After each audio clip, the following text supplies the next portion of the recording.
El cáncer es un enemigo silencioso que muchas veces está formándose en el interior de una persona, sin que siquiera lo sospeche. Detectar el cáncer depende del lugar donde se esté produciendo, pero ¿exactamente cómo comienza el cáncer? Para comprender cómo comienza el cáncer, lo primero que necesitamos saber es ¿qué es el cáncer? Pues, aunque más del 90% de las personas en todo el mundo han oído hablar de esta enfermedad al menos una vez en la vida, pocas saben en qué consiste realmente. El cáncer es una afección en la que algunas células del cuerpo que comienzan a crecer sin control y se diseminan a otras partes del organismo de manera invasiva. En general, el cuerpo mata las células que presentan daño en el ADN antes de que se vuelvan cancerosas. Sin embargo, a medida que envejecemos, las funciones de nuestro sistema inmunológico disminuyen. Por lo tanto, el riesgo de cáncer aumenta con la edad. Esta afección es una combinación única de alteraciones genéticas y otros cambios que ocurren a medida que el cáncer continúa creciendo. Incluso dentro del mismo tumor, pueden formarse diferentes células que pueden tener diferentes alteraciones genéticas. Muchos de los signos y síntomas no son causados por el cáncer per se, sino que pueden presentarse por otras causas. Si alguno de estos signos se manifiesta y persiste o empeora con el tiempo, se debe consultar a un médico para determinar la causa. Si el cáncer no es la causa, los médicos pueden identificarla y tratarla como sea necesario. Algunos de los signos de alarma frente al cáncer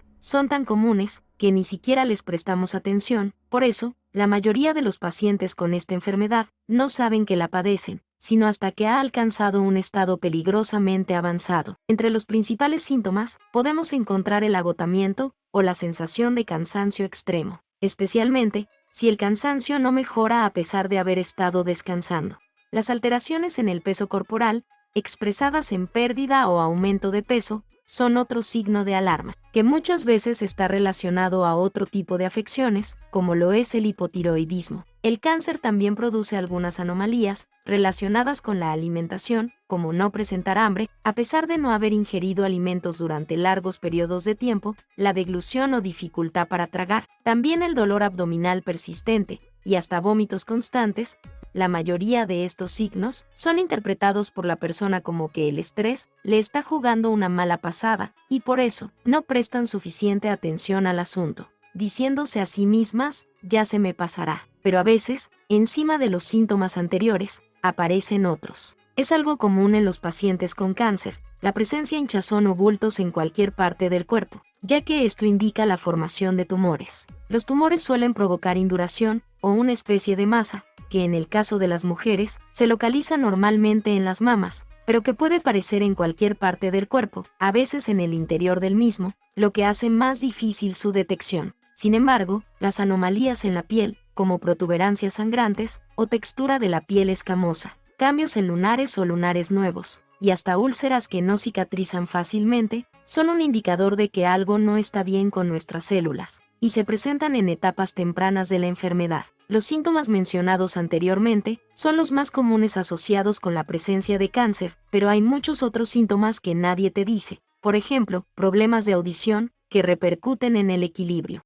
En el caso del cáncer de colon, ocurren cambios en los hábitos intestinales, como estreñimiento persistente o diarrea, además de alteraciones en la apariencia de las heces, pero frente a esto, las personas solo piensan que se debe a que algo les cayó mal, o que simplemente no están comiendo apropiadamente, ignorando por completo el riesgo de cáncer. Ante todas estas anomalías, se recomienda acudir a consulta médica lo antes posible. Si resultara que estas condiciones no están relacionadas con el cáncer en sí mismo, el médico puede observar más de cerca lo que esté sucediendo y, si es necesario, tratar los síntomas con medidas específicas. La Sociedad Estadounidense del Cáncer y otras organizaciones de salud recomiendan que las personas se sometan a pruebas de detección del cáncer periódicamente, incluso si no presentan síntomas. Esto ayuda a detectar ciertos tipos de cáncer a tiempo, por ejemplo, el cáncer de mama y el tacto que se recomienda a las mujeres. Los niveles altos o bajos de ciertas sustancias en el cuerpo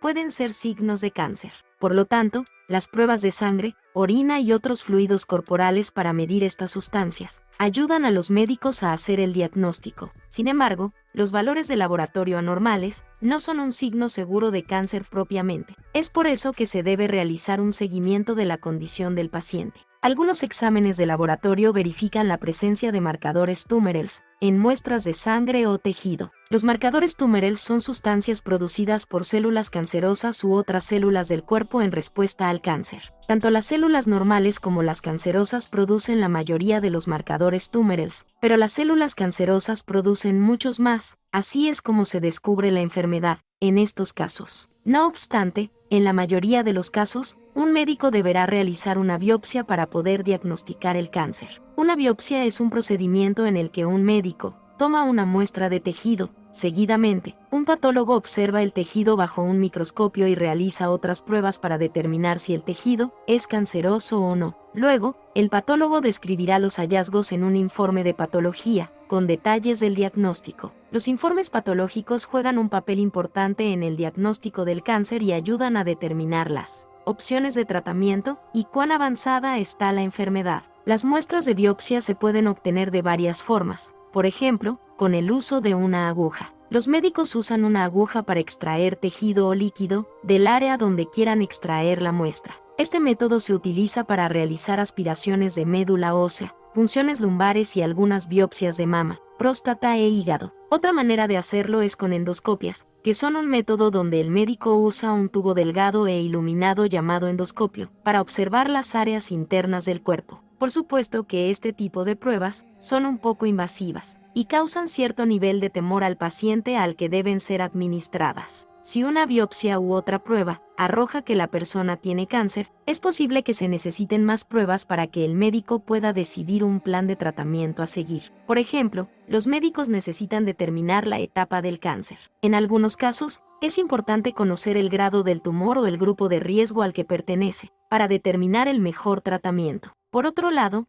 no debemos asumir el cáncer como una patología que tarde o temprano vamos a sufrir. Existen maneras de evitarla y de detener su avance. La mayoría de las medidas para evitar el cáncer están intrínsecamente relacionadas con el estilo de vida de una persona. Entre ellas, podemos mencionar, aunque sea algo que todos sabemos, te recordamos que no consumir tabaco y evitar el alcohol en exceso es fundamental para combatir esta enfermedad, al igual que procurar tener hábitos alimenticios saludables. Un poco de ejercicio no nos viene mal. Realizar actividad física y mantener un peso corporal acorde a tu estatura nos ayuda a mantener una buena salud a nivel general. También es recomendable vacunarse y cuidarse de la alta exposición al sol, considerando que uno de los tipos de cáncer más comunes es el de piel. Estas acciones, por simples que parezcan, influyen en el bienestar metabólico del ser humano. Muchos de los tipos de cáncer tienen origen en los malos hábitos y excesos a los que nos sometemos a diario. No obstante, es mejor abstenerse de una caja de cigarrillos que atravesar un quirófano para ser sometido a una cirugía de extirpación. Además, la prevención del cáncer incluye la protección contra ciertas infecciones virales. Es por eso por lo que las vacunas son importantes. En este sentido,